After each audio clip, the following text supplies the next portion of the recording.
What's up guys and welcome back to the Naval Table. Last episode we talked about the I&U class of battleships for the British Royal Navy, and this time around we will go a tier up to the almost legendary Queen Elizabeth class.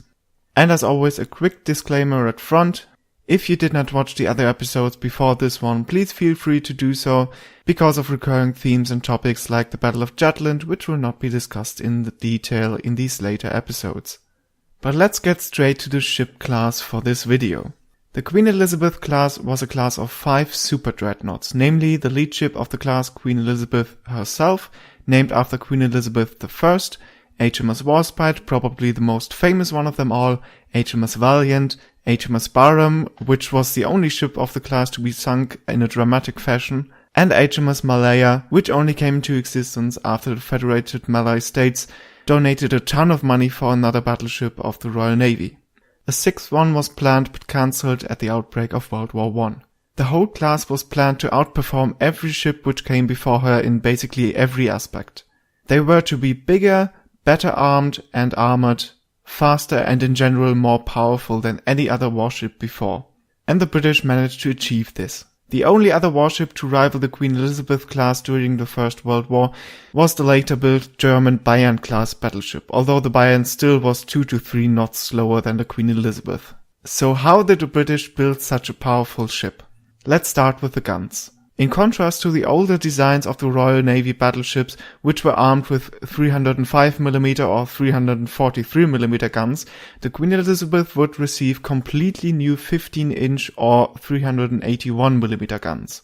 Those guns were actually so new and so desperately needed that the Admiralty decided to not build prototypes and instead finalize the plans on the drawing board and immediately build combat-ready variants to be fitted directly to the ships.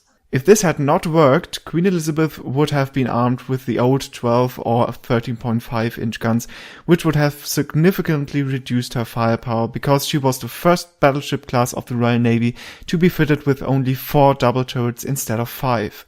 These new 15-inch guns were for a long time the most powerful naval guns in the world and would be fitted to many following ships of the Royal Navy. Even during the Second World War, these guns with some slight upgrades and new shells remained competitive.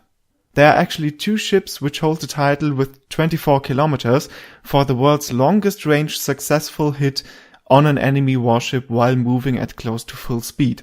The German battleship Scharnhorst on the 8th of June 1940 against the British carrier Glorious, and 1 month later on the 9th of July 1940 HMS Warspite hit the Italian ship Giulio Cesare.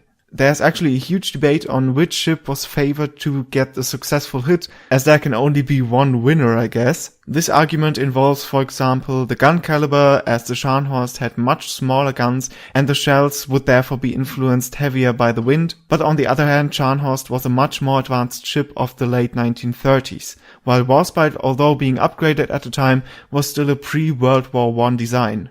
I will let you decide which ship had a better chance, but let's get back to the Queen Elizabeth class. The removal of 1 turret amidships compared to the older designs also meant that the ship's hull suddenly had more space for other compartments. So a plan was issued to expand the power plant, boilers and engine room space of the ship. Another new feature was that on the Queen Elizabeth the engines were supposed to only run on oil. On preceding ships, the engines were driven by a combination of coal and oil, because oil was at the time pretty scarce and hard to come by, but coal Britain had in abundance. But now, after the Anglo-Persian Oil Convention, Britain could afford to run their fighting ships solely on oil. This had a couple of positive results on the Queen Elizabeth class. Mainly, she was faster than all her predecessors with roughly 24 knots, even though she could not reach the desired 25 knots because she lay deeper in the water than initially planned. This increase in speed prompted some historians to say that Queen Elizabeth was the first ever fast battleship, although you might argue that 24 knots is a real stretch away from the later built real fast battleships, which could manage a speed of up to 33 knots and averaging even at 30 knots. Another positive side effect resulting of the switch from coal and oil to solely oil was that the Queen Elizabeth class did not produce as much smoke from her funnels while underway as her predecessors. This meant her own spotting sights could get a clearer picture of the enemy, and even more important, she had a much smaller silhouette on the horizon, effectively making her much stealthier than both her allies and her enemies. So if you ever wondered why the Warspite and soon the Queen Elizabeth herself in World of Warships have comparatively low detectability by sea, that is exactly the reason. Well, at least if you try to justify game design with historical data. Armor-wise, the Queen Elizabeth was also upgraded compared to the Iron Duke class before her. All 5 ships had a much thicker belt armor with improved underwater protection, which proved invaluable at the Battle of Jutland. At the battle, only 4 of the 5 ships were present, with Queen Elizabeth herself restricted to the dock for maintenance. But the rest of the class, comprising Admiral Hugh Evan Thomas' 5th Battle Squadron, was quickly identified by the Germans as the biggest threat on the British side. This resulted in most of the German heavy units focusing their fire on the Queen Elizabeth-class battleships whenever possible. At least 28 major caliber hits were registered on the 4 British ships, with uncountable hits by smaller caliber guns. Warspite herself was hit at least 15 times alone by German battleship shells, which almost brought her to the limits of her fighting capability. On the 4 ships, 103 sailors were killed and 147 wounded during the battle, but despite heavy pounding by the Germans, all ships were able to sail home again. During the interwar period, all 5 ships underwent extensive upgrades which altered basically everything from power plant to primary and secondary armament, anti-aircraft mountings, funnel adjustments and armor sections.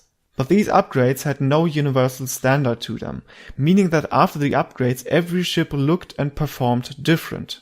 For example, what you can quite easily see in World of Warships, Queen Elizabeth and Valiant were refitted with 20 dual-purpose 4.5-inch guns in 10 double turrets alongside the ship, while the Warspite kept her 6-inch casemate secondary guns.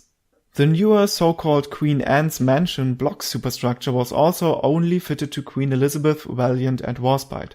The other 2 ships, Barham and Malaya, were now considered to be the weakest ships of the class, as they did not receive a lot of upgrades the other 3 sisters got. At the outbreak of World War II, the whole class was still considered worthy fighting ships, although they were showing their age with the arrival of faster and more powerful battleships from many countries.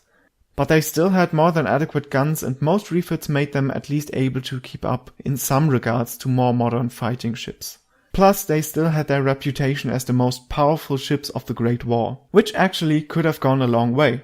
When Malaya, basically one of the more outdated ships of the class, was fulfilling her duty as a transatlantic convoy escort, her convoy was stalked by the modern German battleships Scharnhorst and Gneisenau.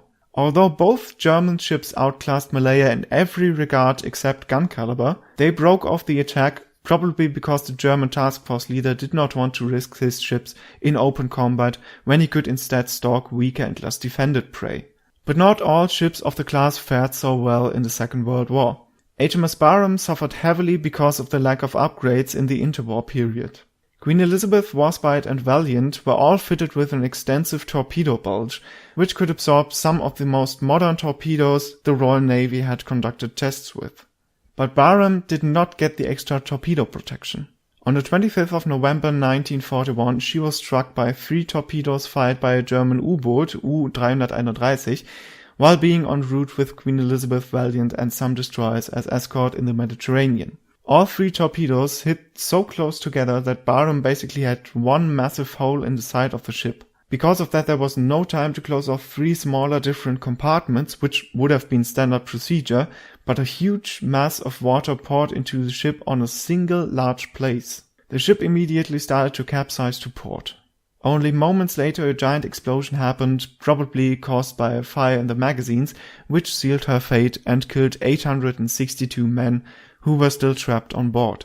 Only the men fortunate enough to have been on deck or near it when Barham was torpedoed could get rescued because of the short time between the initial hit and the final explosion. The whole tragedy took less than 4 minutes.